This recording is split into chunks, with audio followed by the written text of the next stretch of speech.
La première news nous amène ce soir à Kyoto, où un homme de 68 ans a été retrouvé poignardé à mort, c'est-à-dire qu'il est décédé dans son appartement du quartier de Fushimi, à Kyoto.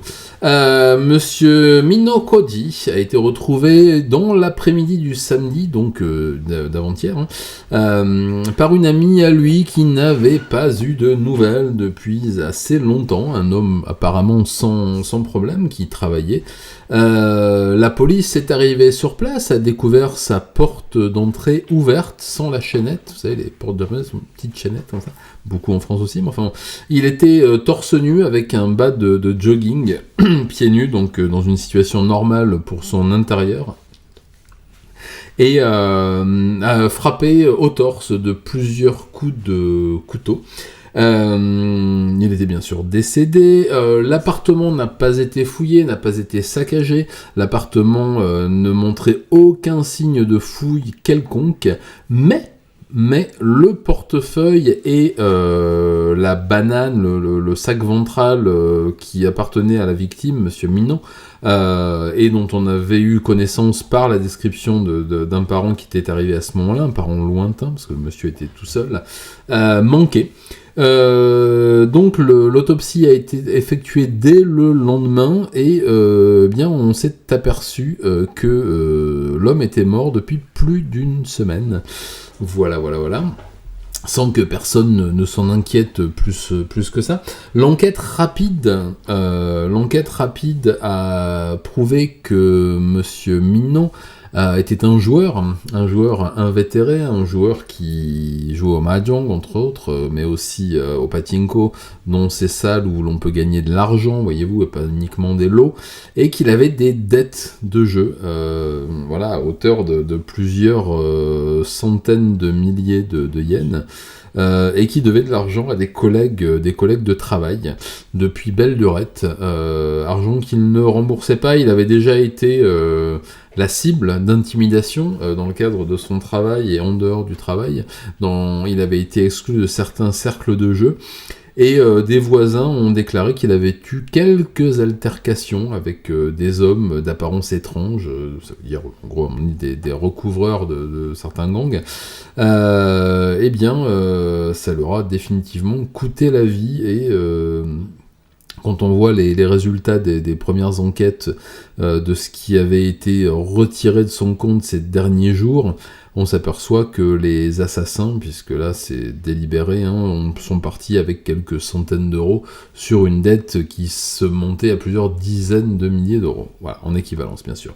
L'enquête est en cours, elle va bien sûr s'orienter vers les gangs de Kyoto, et il y en a beaucoup, ou juste sur des collègues de jeu qui auront eu un peu en travers le fait de ne pas se faire rembourser les gains, bien entendu, honnêtement gagnés. Il va sans dire que dans les salles de mahjong, on joue toujours à égalité et qu'il n'y a absolument aucun trucage.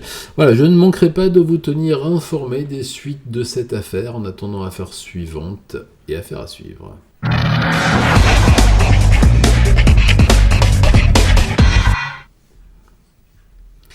La nouvelle suivante nous conduit à Seki, dans la préfecture de Gifu, où une femme de 22 ans, soupçonnée d'avoir abandonné le corps de sa fille nouveau-née dans sa voiture, jusqu'à ce qu'elle décède. La police vient d'arrêter cette femme, mademoiselle Yamaguchi Momoka, qui est une employée de bureau, ce qu'on appelle une office lady, une femme sans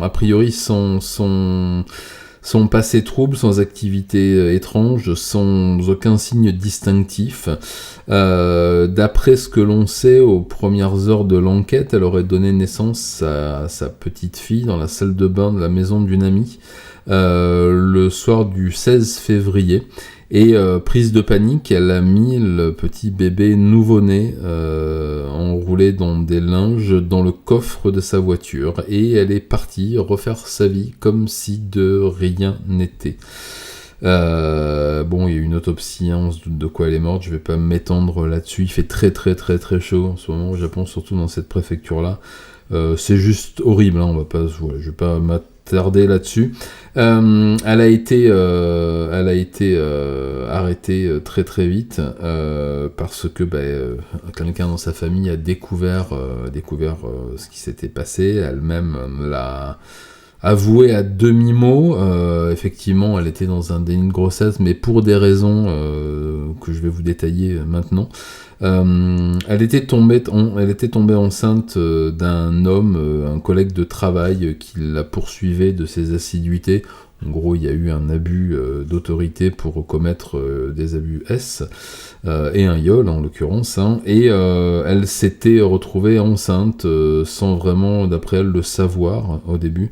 Elle a vécu quelques mois sans que ça se voit non plus. Alors j'ai vu la silhouette lorsqu'on la conduisait chez le procureur. Effectivement, c'est une jeune femme très fluette, très petite, et visiblement personne dans sa famille. Elle vivait avec ses parents et ses 5 frères et sœurs quand même.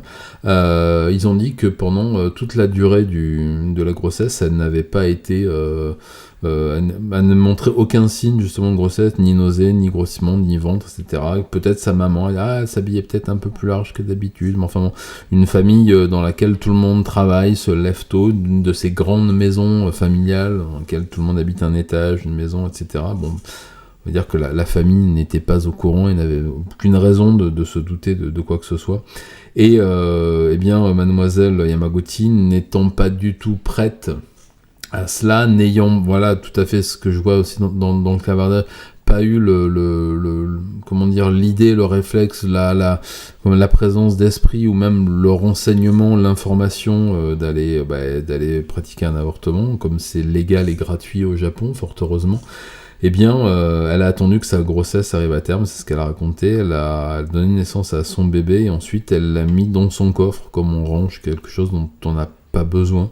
C'est assez terrible. Et aujourd'hui, elle ne nie pas l'avoir fait, mais elle explique juste que c'était pas possible pour elle d'avoir un enfant maintenant et que donc faut la comprendre parce que elle est en début de carrière, qu'on lui avait promis un poste avec une responsabilité supérieure et que de toute façon, comme elle aimait pas ce garçon qui avait abusé d'elle, qu'elle avait accepté de sortir avec lui 2-3 fois, elle pouvait pas porter plainte parce que, enfin, il y a tous les poncifs des agressions.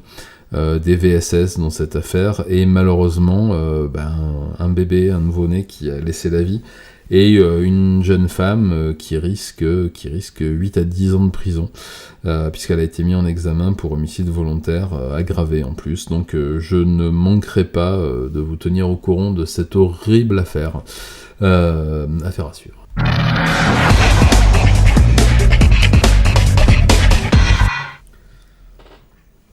La nouvelle suivante nous conduit à Honjo, dans la préfecture de Saitama, où un lycéen de 16 ans a été arrêté pour avoir poignardé un de ses collègues de classe, un de ses petits camarades de classe. Voilà.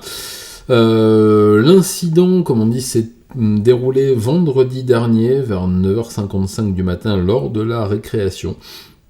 Et un jeune garçon s'est mis à poursuivre son petit camarade de classe dans les couloirs avant de le poignarder au côté gauche, des reins jusqu'à l'aisselle et ensuite à la taille dans le dos à plusieurs reprises avec un couteau qui s'était confectionné grâce à de grands ciseaux de bricolage, vous savez, qu'il avait dévissé et entouré avec du scotch pour faire une garde.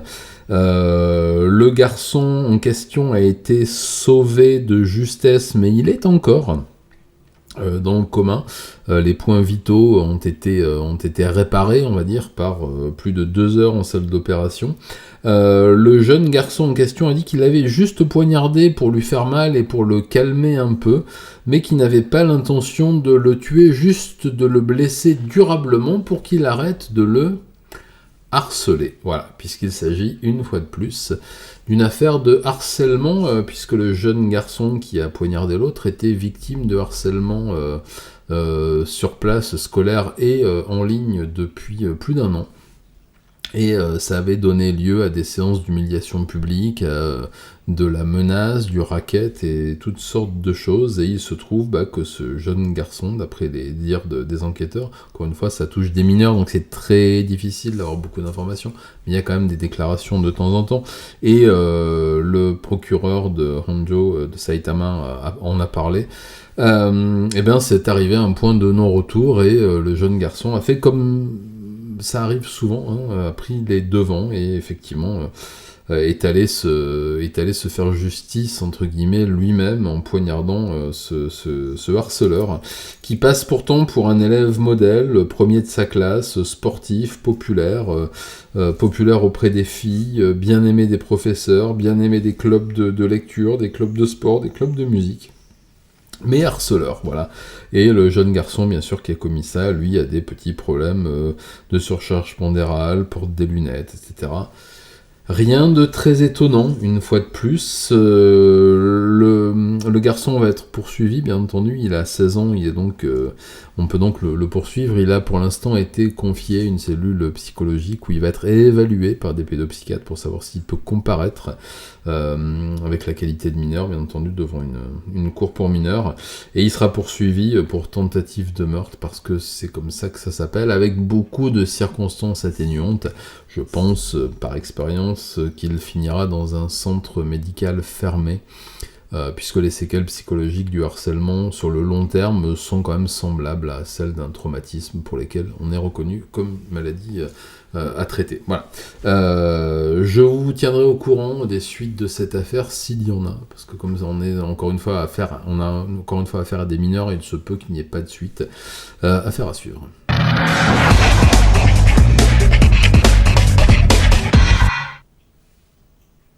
La nouvelle suivante nous conduit, une fois n'est pas coutume, à Yokohama pour la suite d'une affaire dont je vous avais parlé à l'époque.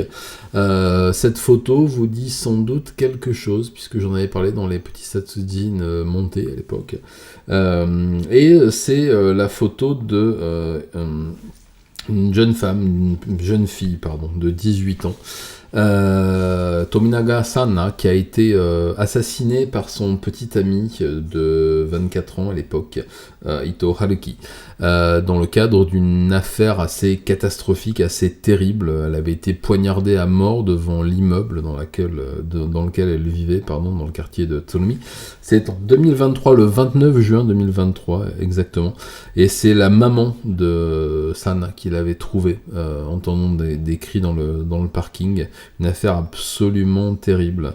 Le petit ami, Ito, s'était rendu à la police avec le couteau dans les mains, ensanglanté. Ça vous dit certainement quelque chose, je vous en avais parlé à l'époque. On a appris ensuite qu'ils avaient été ensemble à l'époque où elle avait 15 ans quand même. Ils avaient vécu une petite histoire d'amour qui s'était vite terminée parce que le garçon était d'un naturel jaloux et extrêmement violent. Et il l'avait tapée à maintes reprises. Elle avait déjà eu des ecchymoses, des bleus, des fractures des doigts, cheveux arrachés, etc. À plusieurs reprises, elle l'avait quitté sur les conseils de ses amis et lui revenait régulièrement à la charge.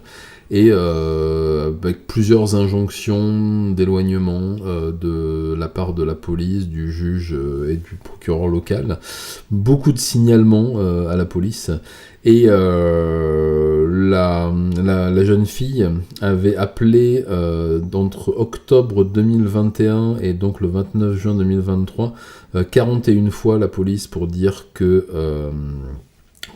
Ito l'a harcelé, l'a menacé, refusé d'accepter leur séparation, et il se trouve que 2 ans et demi plus tard, donc en 2023, elle était sortie, elle était en première année de faculté, et elle est sortie avec un camarade de classe garçon, pour faire ce qu'elle avait envie de faire, et ce Ito l'avait aperçu, était devenu radicalement jaloux et violent, et l'avait menacé encore une fois à plusieurs reprises, par SMS, par coup de téléphone, qu'il lui avait dit qu'il venait explicitement pour la tuer, puisqu'elle avait été avec quelqu'un d'autre, qu'elle lui appartenait, que c'était sa chose, tout ça. Elle a présenté ses enregistrements et ses SMS à la police, qui lui a dit de faire attention, qu'il ferait une patrouille dans le quartier sans intercepter cette personne. Et il a fini par passer à l'acte, voilà, le 29 juin 2023. Donc Tominaga Sana, que vous voyez en bas, là, cette petite jeune fille de 18 ans, est morte d'une dizaine de coups de couteau. Dans le visage, le cou et le cœur, c'est ce que font les psychopathes quand ils tuent par jalousie, ce qu'on appelait autrefois d'une façon totalement débile un crime passionnel, qui est un assassinat tout simplement. Et il a été condamné. Voilà, le procès s'est terminé, tout ça pour en arriver là. Le procès s'est terminé, il a été condamné à 18 ans de réclusion criminelle, ce qui est pas mal. Il y a 20 ans avaient été requis, il y a eu des circonstances atténuantes, entre guillemets, malheureusement, parce que le juge Nishino Goichi, de son nom, a déclaré lorsque le défendeur n'a pas pu accepter le souhait de la victime de mettre fin à leur relation, il a agi de manière impulsive en donnant la priorité uniquement à ses propres sentiments, mais qu'il a justifié par le fait d'un profond amour, et c'est un juge septuagénaire, 71 ans. Il est encore très influencé par ces vieilles lois idiotes et infamantes du crime passionnel qui constituait une circonstance atténuante autrefois. Et oui, pas aggravante, atténuante. Vous pouviez dire, excusez-moi, j'ai découpé ma femme en rondelles, je l'ai vendue au marché, mais j'étais très amoureux et elle a voulu me quitter, donc j'étais très malheureux. Ah bon, bah ça va alors, bah vous aurez 6 mois avec sursis. Exagère, mais enfin vous voyez l'idée. Donc il n'a pris que 18 ans sur les 20 ans demandés par le parquet. Pardon. Donc ça y est, bah, l'affaire est terminée. Un énorme gâchis pour cette petite jeune femme qui était rentrée en faculté de sciences, possiblement pour devenir chercheuse, s'orienter vers la médecine. Lui était un tâcheron d'un gang local. Enfin bon, je vais pas vous refaire le portrait, son portrait, pardon, je vous renvoie à la vidéo de juin 2023 dans laquelle j'en avais parlé. En tout cas, bah, à faire classer, faire malheureusement classer, et l'affaire suivante.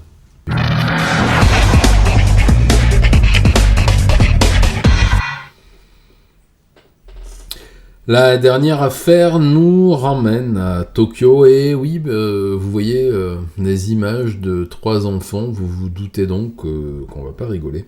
La police de Tokyo a arrêté mercredi dernier un homme, Goto Yusuke, 46 ans, au motif d'avoir tué son épouse, sa fraîchement ex-épouse de 37 ans, et ses 3 enfants de 6 ans, 3 ans et 2 ans que vous voyez à l'image.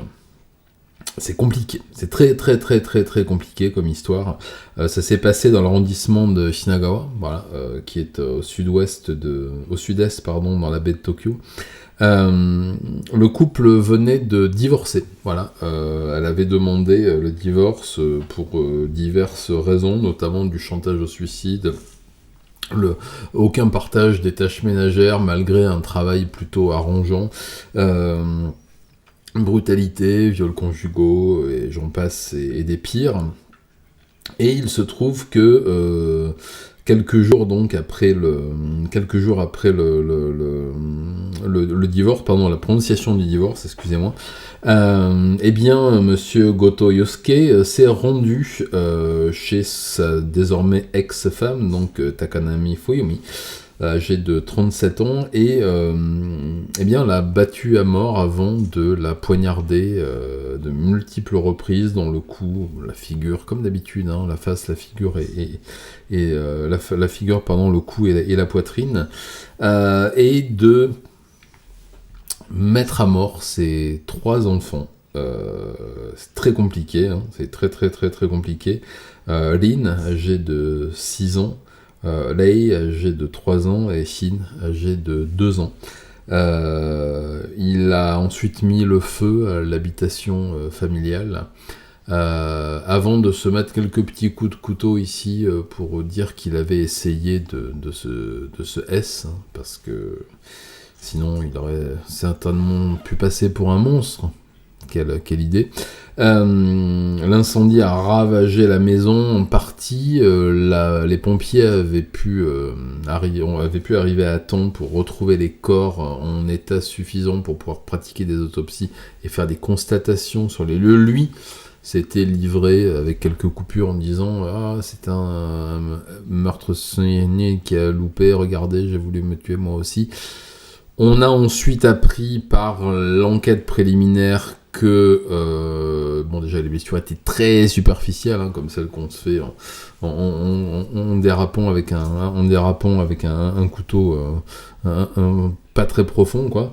Et on a surtout appris la relation toxique qu'il avait eue avec son épouse pendant les 9 années de leur mariage, avec les différentes agressions physiques, les agressions l'intimidation, les violences psychologiques au quotidien aussi, l'entourage de Madame Takanami qui l'a poussé depuis des années à partir très loin et très vite, et aussi les menaces de mort répétées de Monsieur Goto Yusuke avant de finalement passer à l'acte. Il a été bien entendu présenté au procureur de Tokyo, il a été mis en examen pour meurtre aggravé, assassinat, quadruple assassinat, enfin, a priori, il y a des chances que la peine capitale soit demandée, accordée, appliquée, on verra, en tout cas, soit demandée et accordée. C'est ce genre d'affaires qui marque durablement l'opinion publique et la justice, qui fait qu'on peut quand même arriver à avoir une décision de justice radicale dans ces cas-là. Je ne manquerai pas, bien entendu, de vous tenir au courant de cette triste histoire dans les semaines et les mois à venir. Donc, affaire à suivre.